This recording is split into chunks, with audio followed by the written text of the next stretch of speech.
ഏകദേശം 300 വർഷത്തോളം പഴക്കമുള്ള റാസൽ ഖൈമയിലെ ഒരു പള്ളിക്ക് മുന്നിലാണ് നമ്മളുള്ളത്.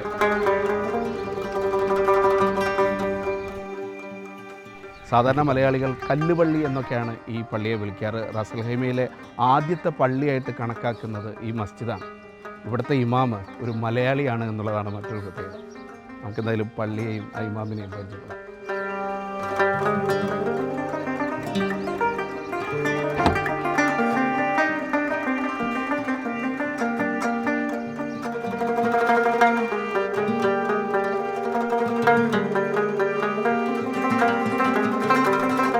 അസ്സലാമു അലൈക്കും. ഞങ്ങൾ ഈ പള്ളിയിലെ ഇമാമ് മലയാളിയാണ് എന്ന് പറഞ്ഞിട്ടാണ് ഇങ്ങോട്ട് വന്നത്. ഒന്ന് പരിചയപ്പെടുത്താമോ ഇമാമ്? എൻ്റെ പേര് ഹാമിദ് ഫലാഹി. നാട്ടില് കോഴിക്കോട് കൊടുവള്ളി വെളിമണ്ണ എന്നാണ് സ്ഥലം. Okay okay. ഇപ്പോൾ എത്ര വർഷമായി ഉണ്ടാവും ഈ പള്ളിയിലെ ഇമാമായിട്ട്? ഈ പള്ളിയിൽ ഇപ്പോൾ 7 വർഷമായി. 7 വർഷമായിട്ട് പള്ളിയിൽ തന്നെ. യുഎയിൽ വന്നിട്ട് 8 വർഷമായി. 1 വർഷം വേറൊരു പള്ളിയിൽ, പിന്നെ ശേഷം ഈ പള്ളിയിലേക്ക്.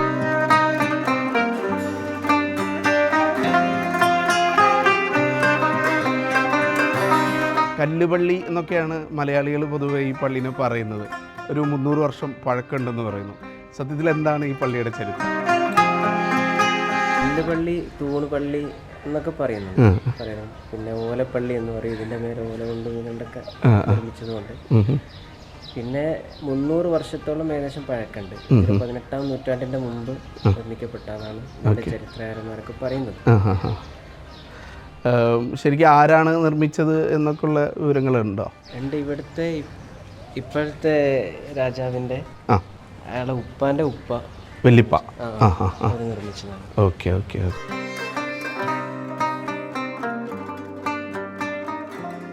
ഇപ്പോഴും ഇതൊക്കെ കാണാനുണ്ടല്ലേ, പഴയ കയറ് അങ്ങനത്തെ സാധനങ്ങളൊക്കെ കാണുന്നുണ്ട്. ഇത് ഈ ചൂടി കൊണ്ടാണ് നമ്മുടെ നാട്ടിൽ ചൂടി എന്ന് പറയും. അതുകൊണ്ട് കെട്ടിയിട്ടുള്ള മരത്തിൻ്റെ മേലെ കെട്ടി എങ്ങനെ വെച്ച രൂപത്തിൽ പഴയ രൂപം തന്നെ. പിന്നെ ഇതിൻ്റെ മേലുള്ളത് ശന്തൽ എന്ന് പറഞ്ഞൊരു മരം. നല്ല ഉറപ്പുള്ള മരം. അതിന്റെ മേലുള്ളത് ഈത്തപ്പനയുടെ മട്ടലാണ്. നമ്മൾ പറയും. അതിന്റെ മേലെ നമ്മുടെ നാട്ടിലെ ഈ പരമ്പ് നെല്ലൊക്കെ ഉണക്കാൻ വേണ്ടിയിട്ട് അതിന്റെ മേലെ മുമ്പ് മണ്ണായിരുന്നു.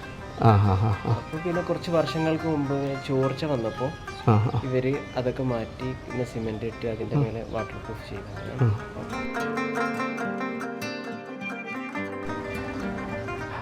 ഈ കല്ലുവള്ളി എന്ന് പറയുന്നത് ഇങ്ങനെ കല്ല് അടക്കി വെച്ച് ഇത് ഈ രൂപത്തിലല്ല മുമ്പ് കാണുന്ന സമയത്ത്. ഇപ്പൊ ഇതിന്റെ മേലെ ജിപ്സൺ പിന്നെ കോട്ട് ചെയ്തതാണ്. ഇതിന്റെ മുമ്പ് ഈ കല്ല് ഓരോ കല്ലുകളായിട്ട് ഇങ്ങനെ കാണായിരുന്നു. ഈ കല്ല് അടുക്കി വെച്ചിട്ട് അങ്ങനെയാണ്. ഒരുപാട് വീതിയുണ്ട്. സാധാരണ ഒരു ചുമരിന്റെ വീതിയല്ല, അതിനേക്കാൾ കൂടുതലുണ്ട്. ഇത് കല്ല് ഇങ്ങനെ അടുക്കി വെച്ച് അങ്ങനെ ഉണ്ടാക്കിയതാണ്. ഉള്ളിൽ വലിയ ചൂടൊന്നും ഉണ്ടാവില്ല. പിന്നെ പണ്ട് ബാങ്ക് കൊടുത്തിരുന്നൊരു സ്ഥലം, ഈ മൈക്കൊന്നും ഇല്ലാത്ത കാലത്ത് ബാങ്ക് കൊടുത്തിരുന്ന ഒരു സ്ഥലമുണ്ട്. സ്ഥലമാണ് അവിടെ കാണുന്നത്. അങ്ങോട്ടൊന്ന് പോകാൻ തോന്നുന്നു അല്ലേ? ഇതാണ് ബാങ്ക് കൊടുത്തിരുന്ന സ്ഥലം അല്ലേ? മുമ്പ് ബാങ്ക് കൊടുത്ത സ്ഥലം. മറ്റേ മോദിന് ഇവിടെ കയറി മുകളിലേക്ക് കയറി വരും. ചുരുക്കി പറഞ്ഞാൽ റാസൽ ഖൈമയുടെ ചരിത്രമായിട്ട് വളരെ ബന്ധമുള്ളൊരു സ്ഥലമാണല്ലേ? റാസൽ ഖൈമയിലെ ആദ്യത്തെ പള്ളി എന്നും ഇനി യുഎയിലെ തന്നെ ആദ്യത്തെ പള്ളിയാണെന്നും പറയപ്പെടുന്നുണ്ട്. അന്ന് ശരിക്കും റാസൽ ഖൈമ ആയിട്ട് മാറിയിട്ടില്ല. ആ സമയത്ത് ഇത് ഒമാന്റെ ഒരു ഭാഗമായിരുന്നു. അപ്പോൾ ഇപ്പോഴും ഈ രാജകുടുംബത്തിലുള്ളവരിവിടെ വരാറൊക്കെ ഉണ്ടോ? വരാറുണ്ട്. ഇവിടുത്തെ ഷെയ്ഖ് ഇവിടെ ചില സമയം വന്നിട്ടുണ്ട്. പിന്നെ അവരുടെ ഭാര്യ കഴിഞ്ഞ പ്രാവശ്യം ഇവിടെ വന്നിട്ടുണ്ട്. ഫാമിലിയിൽപ്പെട്ട പല ആളുകളും പഴയ ഒരു ഓർമ്മ ഓർത്തുകൊണ്ട് ഇങ്ങനെ പള്ളിയിലേക്ക് വരും. ഇപ്പോഴും വളരെ ദൂരത്ത് അൽജീർ, ഷാം പോലത്തെ വളരെ ദൂരത്തുള്ള ആളുകളൊക്കെ ഈ ഖിയാമുൽ ലൈലൊക്കെ നിസ്കരിക്കാൻ ഇവിടെ വരുന്നുണ്ട്.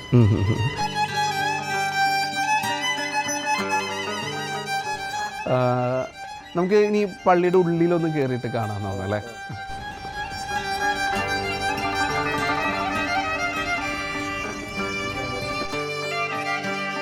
ഈ ചെറിയ വെളിച്ചമാണ് കുറച്ച് ഇങ്ങനെ ഈ രൂപത്തിൽ തന്നെ ഇവർ നിലനിർത്തിയതാണ്. ഒരു ട്രഡീഷണൽ. ഇതിന് മുമ്പ് കുറച്ചുകൂടി വെളിച്ചം കുറവായിരുന്നു. പിന്നെ കുറച്ചൊന്നും ഇപ്പം കൂട്ടിയിട്ടുണ്ട്. ജനലൊക്കെ തുറന്നാൽ തന്നെ വെളിച്ചം കിട്ടുള്ളൂ അല്ലേ? എന്നാലും ഖുർആനിലൊക്കെ നോക്കുമ്പോൾ ഓതാനൊക്കെ പറ്റും രാത്രിയാവുന്ന സമയം. ഓക്കെ.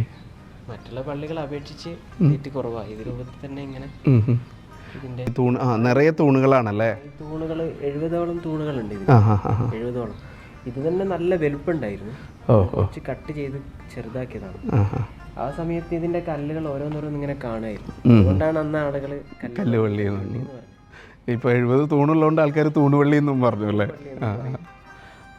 ഇപ്പൊ ഈ ഇതില് ഇപ്പൊ ഈ ഖുർആനൊക്കെ വെച്ചിട്ടുള്ള സ്ഥലങ്ങളൊക്കെ പണ്ട് ഈ തൂണിലുണ്ടായിരുന്ന തന്നെയാണോ? അതൊക്കെ ആ രൂപത്തിൽ തന്നെ എന്നാണ് നമ്മൾ മനസ്സിലാക്കുന്നത്.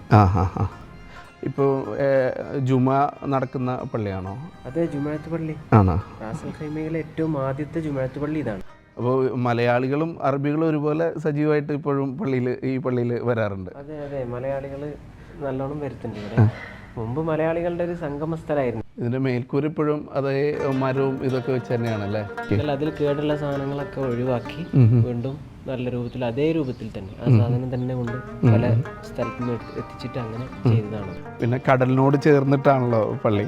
ചേർന്നിട്ടാണ്. അപ്പോൾ തണുപ്പ് സമയത്തൊക്കെ നമ്മുടെ വിൻഡോസ് മുൻഭാഗത്തുള്ള ജനലുകളൊക്കെ മൊത്തം തുറന്നിട്ടാണ്. അപ്പൊ തന്നെ നല്ല സമയത്ത് നല്ലൊരു പ്രത്യേക വൈകുന്നേരമൊക്കെ പ്രത്യേക ഒരു സന്തോഷമായിരിക്കും. അതുപോലെ റാസൽ ഖൈമ സന്ദർശിക്കുന്ന ടൂറിസ്റ്റുകളും ഇവിടെ എത്തും. നല്ലോണം വരുന്നുണ്ട്. പല രാജ്യത്തു നിന്നും ടൂറിസ്റ്റുകൾ വരുന്നുണ്ട്. ഇമാമ് പഠിച്ചതൊക്കെ നാട്ടിലായിരുന്നോ അതോ ഇവിടെ ആയിരുന്നോ? കോഴിക്കോട് അൽമർക്കസുൽ ഫാറൂഖിയ എന്ന് പറഞ്ഞൊരു സ്ഥാപനമുണ്ട്. ഖുർആന്റെ അബ്ദുൾ റസാഖ് ഉസ്താദ് ഖാരി അറിയപ്പെട്ട കേരളത്തിലാണ്. ഈ പള്ളിയിൽ എങ്ങനെ സ്ത്രീകൾക്കും പ്രത്യേക സൗകര്യങ്ങളോ ഇതൊക്കെ ഉണ്ടോ? സ്ത്രീകൾ യാത്രക്കാരികളാകുമ്പോൾ അവർക്ക് നിസ്കാരത്തിനുള്ള സൗകര്യം വേണമല്ലോ. സ്ത്രീകൾക്കുള്ള സൗകര്യമുണ്ട്. പിന്നെ ഈ റമദാനിൽ അവർക്ക് ആ ഭാഗം പ്രത്യേകം മറിച്ചിട്ട് അവർ കുറേ ആളുകൾ ഉണ്ടാവും. വീട്ടിലാരൊക്കെ ഉണ്ട്? എൻ്റെ ഉപ്പ പണ്ഡിതനാണ്. കുറേ കാലം നാദാവത്ത് ദർസായിരുന്നു. പിന്നെ കുവൈത്തിൽ കുറച്ച് കാലം പള്ളിയിൽ ജോലി ചെയ്തിട്ടുണ്ട്. ഉപ്പയുടെ പേര് സുലൈമാൻ മുസ്ലിയാർ. പിന്നെ വീട്ടിലാരൊക്കെ ഉണ്ട്? എൻ്റെ അനിയൻ സാദിഖ് എന്ന് പറഞ്ഞ ഒരു അനിയനുണ്ട്. അവൻ കുവൈത്തിൽ പള്ളിയിൽ ഇമാമാണ്. എൻ്റെ ജ്യേഷ്ഠൻ ഷറഫുദ്ദീൻ, അവന് അബുദാബിയിൽ പള്ളിയിൽ ഇമാമാണ്. പിന്നെ അനുജന്മാരൊക്കെ ഈ ഒരു മേഖലയിൽ തന്നെ എന്തായാലും റാസൽ ഖൈമയുടെ ആദ്യത്തെ പള്ളിയിലെ ഇമാമ് ഒരു മലയാളിയാണ് എന്നുള്ളത് നമ്മൾ മലയാളികൾക്ക് വളരെ അഭിമാനമുള്ള കാര്യമാണ്. എന്തായാലും എല്ലാ ആശംസകളും.